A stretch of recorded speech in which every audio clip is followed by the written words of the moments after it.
Conexão Ciência. Olá! Dando continuidade à nossa série sobre biomas continentais brasileiros, a professora Gláucia, convidada do C2, vai nos contar um pouco sobre o bioma que está presente em 14 estados brasileiros, a Mata Atlântica. O bioma Mata Atlântica abrange cerca de 15% do território nacional e se estende por 17 estados brasileiros. É o lar de 72% da nossa população e concentra em torno de 80% do PIB nacional. Eu começo essa fala sobre a Mata Atlântica falando desses números, porque historicamente a Mata Atlântica vem sendo explorada de forma predatória. Desde os anos 1500, quando o Brasil começou a ser colonizado pelos europeus, a Mata Atlântica é cenário das frentes de colonização desse nosso território e é onde se localizavam e onde se localizam os principais centros urbanos do nosso país.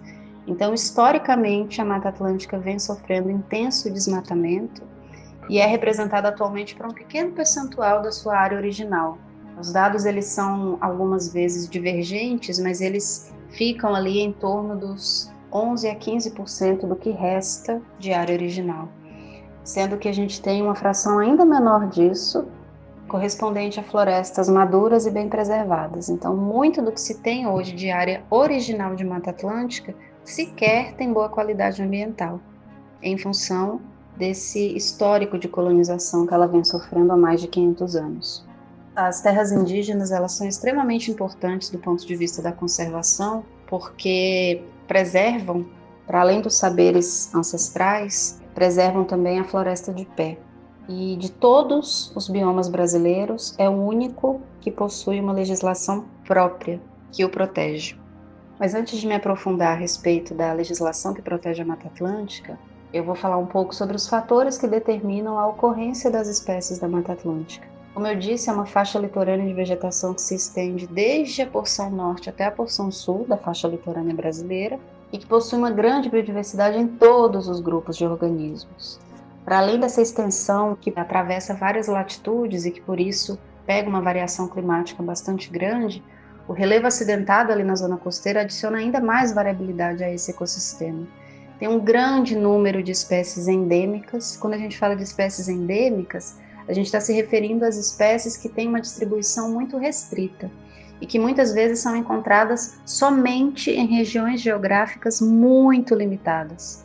E a Mata Atlântica é um bioma onde nós encontramos muitos endemismos, tanto de plantas vasculares, quanto de invertebrados, quanto de vertebrados, quanto de fungos e micro-organismos que vivem especialmente no solo e em associações ali simbióticas com outros organismos.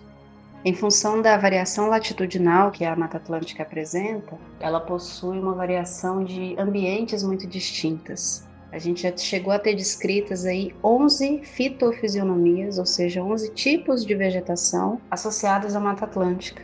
Associados no sentido de termos 11 tipos de Mata Atlântica distintos dentro desse grande bioma, que, como vocês devem imaginar, não é homogêneo. A gente tem florestas ombrófilas, que são aquelas em que as plantas elas têm uma afinidade muito grande pela umidade, por isso ombrófila, e que são aquelas matas ocorrentes em regiões onde a precipitação é bastante abundante e muito constante ao longo do ano.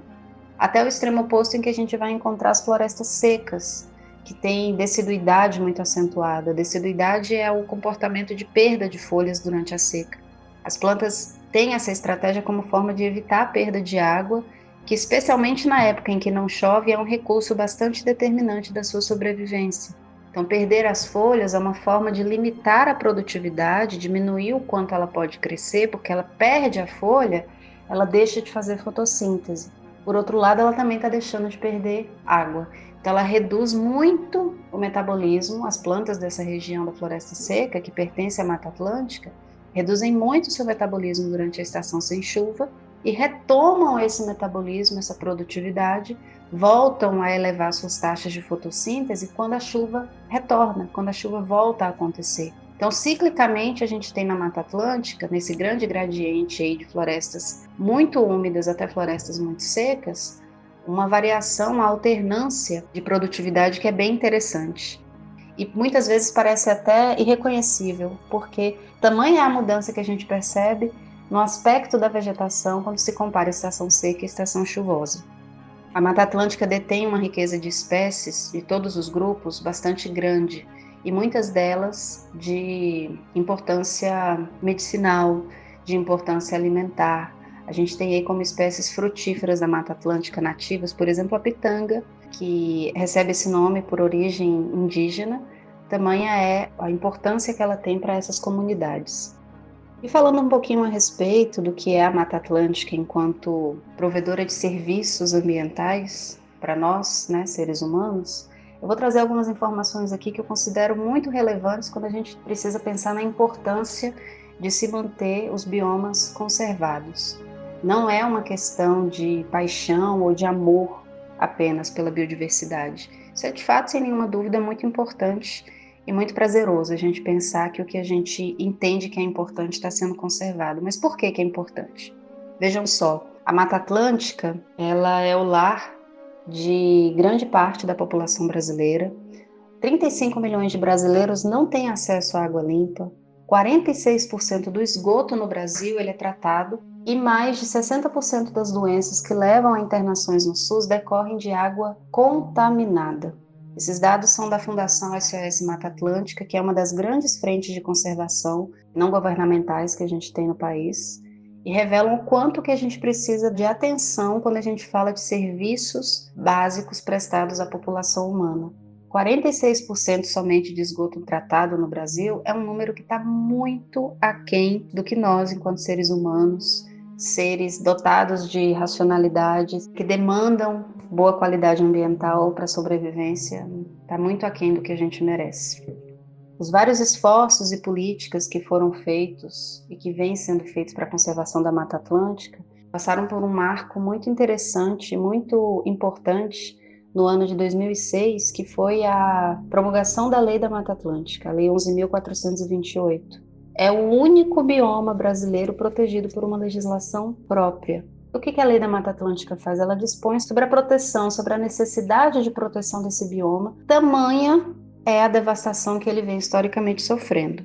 A Mata Atlântica, inclusive, ela é considerada um dos 34 hotspots do mundo. No Brasil, a gente tem 2 hotspots, o Cerrado e a Mata Atlântica. E de forma feliz e infeliz ao mesmo tempo, os 2 atendem aos critérios que definem um hotspot. Hotspots são regiões do planeta que têm uma alta biodiversidade, um alto grau de endemismo e que, portanto, têm grande valor biológico. Essa é a parte boa, essa é a parte feliz. O Cerrado e a Mata Atlântica são reconhecidos assim. Mas ser extremamente rico em biodiversidade não é suficiente. Os hotspots, a definição de hotspots no mundo em escala global, ela ocorreu como iniciativa para definir regiões prioritárias para a conservação, de modo que ao mesmo tempo que elas possuem uma grande diversidade, um grande grau de endemismo, possuem também um elevado grau de ameaça. Mais do que 70% da área de cobertura original desses ecossistemas entendidos como hotspots foram já desmatados, por isso são reconhecidos como hotspots. E aí, para finalizar, eu vou aproveitar o tema Mata Atlântica para falar a respeito da importância que tem o reconhecimento da biodiversidade enquanto valor que nos presta serviços ecossistêmicos e como a regulamentação do uso dessas áreas, que são cobertas por essas áreas nativas, de bioma nativo, é importante quando a gente pensa na urgência de conciliação que existe entre as atividades humanas e a preservação da natureza. Sem o reconhecimento, sem a caracterização, sem o conhecimento do que a biodiversidade possui, a gente não consegue mensurar o valor que tem. E sem conhecer o valor que a biodiversidade tem, a gente não consegue reunir os esforços para a sua conservação. É graças a leis como essa da Mata Atlântica que a gente tem a possibilidade de repensar e de construir argumentos críticos relacionados à flexibilização, por exemplo, das atividades de licenciamento, que tem sido inclusive uma pauta muito atual no nosso cenário político. O quanto se deve conservar em vista daquilo que se almeja destruir para a implantação de atividades econômicas. Sem nenhuma dúvida, se a gente tivesse o mesmo esforço, se a sociedade entendesse a biodiversidade com a importância que entende as atividades econômicas, sem nenhuma dúvida existiriam mais esforços para se fazer a valoração desses serviços ecossistêmicos e a conclusão a qual a gente chegaria seria aquela que a gente já chega quando faz esses trabalhos em uma menor escala, de que a floresta em pé, ela vale mais do que a floresta derrubada. Eu não me canso de me impressionar com a natureza do Brasil. E no próximo episódio conheceremos o último bioma da nossa lista, o Pampa. Não vai ficar de fora, né? Conexão Ciência.